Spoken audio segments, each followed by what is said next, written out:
السلام علیکم۔ انجینئر محمد علی مرزا نے ریسنٹلی اپنی ایک ویڈیو میں حنفی مسلک کے ایک مسئلے پر اعتراض کیا، اور وہ مسئلہ یہ تھا کہ اگر ایک سسر اپنی بہو کو ٹچ کرتا ہے اور ٹچ کرتے وقت اس کی نیت خراب ہوتی ہے تو وہ عورت اپنے شوہر پر ہمیشہ کے لیے حرام ہو جاتی ہے۔ آپ لوگ انجینئر محمد علی مرزا کی بھی ویڈیو دیکھیں۔ اس کے بعد مفتی طارق مسعود صاحب کا اسی ریلیٹڈ مسئلہ ہے، آپ لوگ وہ بھی سنیے گا۔ آپ لوگ یہ پہلے انجینئر محمد علی مرزا کی ویڈیو دیکھیں۔ کسی سسر نے اپنی بہو کے سر پہ ہاتھ پھیرا یا اس کو ایک ظاہر اس کی بچیوں کی جگہ محرم ہے، ہمیشہ کے لیے محرم ہے، ایون وہ طلاق بھی دے دے اس کا بیٹا تب بھی محرم ہے، سورہ النساء کی آیت نمبر 23 کے تحت۔ اگر اس کے سسر کی نیت اس وقت خراب تھی ہاتھ لگاتے ہوئے صرف، تو وہ بہو اس کے اپنے بیٹے کے حق سے نکل گئی، وہ بیٹا بیچارہ مزدوری میں گیا ہوا ہے، وہ طلاق کا اختیار بیٹے کو تھا، سسر نے پکڑ کے تو وہ بہو فارغ کروا دی۔ یہ تو بڑا آسان طریقہ ہو گیا ہے، نعوذ باللہ۔ فقہ حنفی والوں کو کوئی پریشانی کی ضرورت نہیں ہے، جو فقہ حنفی کے جو باپ پریشان ہے نا کہ ہمارے بچے جو ہے وہ ہماری بہوؤں کے پیچھے پاگل ہوئے ہیں اور اس کو طلاق نہیں دیتے ہیں، تو طلاق دینے کی ضرورت نہیں ہے، تسی بسم اللہ کرو، تہاڈی فقہ تے فارغ ہو جائے گا، تہاڈا پتر باہر ہوئے گا تو صرف ہاتھ لال ہو فارغ۔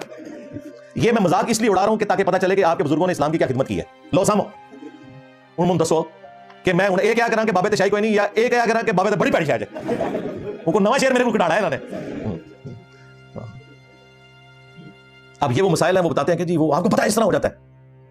اللہ سے ڈر جاؤ۔ اگر کوئی جان بوجھ کے بھی کوئی سسر بہو کو اس طریقے سے ہاتھ لگاتا ہے تو وہ لعنت کما رہا ہے، اس کے بیٹے کی طلاق کہاں سے واقع ہوگی؟ اس بیچارے کا کیا قصور ہے؟ اب آپ لوگ مفتی طارق مسعود صاحب کی بھی ویڈیو دیکھیں۔ مفتی طارق مسعود صاحب نے بتایا کہ بعض اوقات بیوی اپنے شوہر پر حرام ہو جاتی ہے اور بعض اوقات نہیں ہوتی۔ آپ لوگ یہ مفتی طارق مسعود صاحب کی ویڈیو دیکھیں۔ لیکن اگر کسی کے ساتھ ایسا ہوا ہے تو وہ خود سے فیصلہ نہ کرے، پوری ڈیٹیل باقاعدہ ریٹن میں لکھے اور کسی قریبی دارالفتہ سے یا کسی معتبر مفتی سے باقاعدہ ریٹن میں فتویٰ لے، تو اصول اور ضابطے سے جواب دیا جاتا ہے۔ لیکن جب گہرائی میں جاتے ہیں تو بعض دفعہ کچھ ایسی کنڈیشن سامنے آتی ہیں کہ اس سے زوجہ حرام نہیں ہو رہی ہوتی، تو اس لیے یہاں اصول تو یہی ہے کہ اگر ذرا سا بھی سیکسول ریلیشن ہو گیا تو بیوی اپنے شوہر پہ ہمیشہ کے لیے حرام ہو جائے گی۔ ایک اور ویڈیو میں انجینئر محمد علی مرزا نے حضرت مفتی تقی عثمانی صاحب کا مذاق اڑایا، جس کا جواب مفتی طارق مسعود صاحب نے دیا۔ آپ لوگ یہ پہلے حضرت مفتی تقی عثمانی صاحب کی ویڈیو دیکھیں جس میں انہوں نے امام ابو حنیفہ رحمۃ اللہ علیہ کی کرامت بیان کی۔ آپ لوگ یہ مفتی تقی عثمانی صاحب کی ویڈیو دیکھیں۔ حضرت امام ابو حنیفہ رحمۃ اللہ علیہ سے اس کے بارے میں منقول ہے، وضو کرتے تھے لوگ تو ان کو وضو کے پانی کے اندر لوگوں کے اعمال بہتے ہوئے نظر آتے تھے، کہ یہاں پر اعوذ باللہ۔ اب آپ لوگ انجینئر محمد علی مرزا کی ویڈیو دیکھیں جس میں انہوں نے حضرت مفتی تقی عثمانی صاحب کا مذاق اڑایا اور جس کا جواب مفتی طارق مسعود صاحب نے ان کو دیا۔ وہ بندہ جو درس نظامی کے آخری درس کے اندر عوام الناس میں بیٹھ کے پتہ کیا بتا رہا ہے کہ امام حنیفہ کو گناہ دھلتے ہوئے نظر آ جاتے تھے۔ او چھڑ دو کہ وہ لوگوں کے گناہ دھلتے ہوئے دکھا رہا ہے، جھوٹے ہو، کوڑ مار دو۔ اب آپ لوگ مفتی طارق مسعود صاحب کی ویڈیو دیکھیں جس میں انہوں نے انجینئر محمد علی مرزا کو جواب دیا۔ اب انجینئر نے ایک کلپ بنایا اور ان کا مذاق اڑایا ہے کہ انہوں نے کرامت بیان کی امام حنیفہ کو وضو کے پانی سے گناہ دھلتے ہوئے نظر آتے ہیں۔ چونکہ آپ انجینئر ہو اس لیے آپ مفتی تقی عثمانی صاحب کی مینٹل اپروچ تک بھی نہیں پہنچ سکتے، ان کے مقام تک بھی نہیں پہنچ سکتے، اور آپ کو کرامت کا فرق بھی پتہ نہیں ہے۔ کرامت میں سب کچھ ممکن ہے، گناہ دھلتے ہوئے نظر آ سکتے ہیں۔ تو حضرت مفتی تقی عثمانی صاحب نے امام حنیفہ کی کرامت بیان کی، جس کرامت کو لکھنے والے بڑے مستند علماء ہیں، تو یا تو ان مستند علماء کا مذاق اڑاتا، لیکن مذاق کس کا اڑایا جا رہا ہے؟ مفتی تقی عثمانی صاحب کا۔ کیوں؟ ان کو دیوبندی سمجھا جاتا ہے، تو عرب علماء عرب تو کسی کو مانتے ہی نہیں ہیں، اجمیوں کو تو عرب میں تو ایک عصبیت ہے، وہ تو اجمی کتنا بڑا عالم ہوگا عرب نہیں مانتے اس کو، ایک عصبیت ہے ان میں۔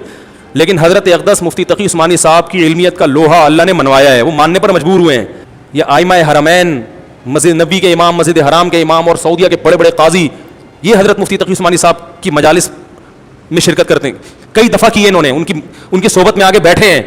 آپ لوگوں نے مفتی طارق مسعود صاحب کی ویڈیو دیکھی جس میں انہوں نے انجینئر محمد علی مرزا کو جواب دیا کہ حضرت مفتی تقی عثمانی صاحب کا لوہا اللہ کریم نے منوایا ہے۔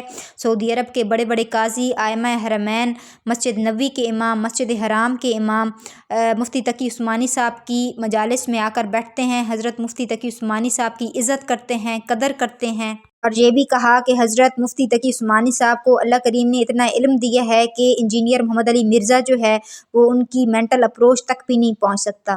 اور ساتھ ساتھ یہ بھی کہا کہ اگر انجینئر محمد علی مرزا میرے سامنے بیٹھ جائے تو امام ابو حنیفہ رحمۃ اللہ علیہ کی کرامت سے بھی بڑی بڑی کرامات اس کے سامنے رکھ سکتا ہوں، لیکن انجینئر محمد علی مرزا میرے سامنے بیٹھتا نہیں۔ آپ لوگوں کا اس بارے میں کیا خیال ہے؟ آپ لوگوں نے کامنٹ میں اپنی رائے کا اظہار ضرور کرنا ہے۔ چینل پر نئے ہیں تو چینل کو سبسکرائب کر دیں، ویڈیو اچھی لگے تو ویڈیو کو لائک کر دیں۔ ملیں گے ایک نیکسٹ ویڈیو کے ساتھ انشاءاللہ۔ اللہ حافظ۔ السلام علیکم ورحمۃ اللہ وبرکاتہ۔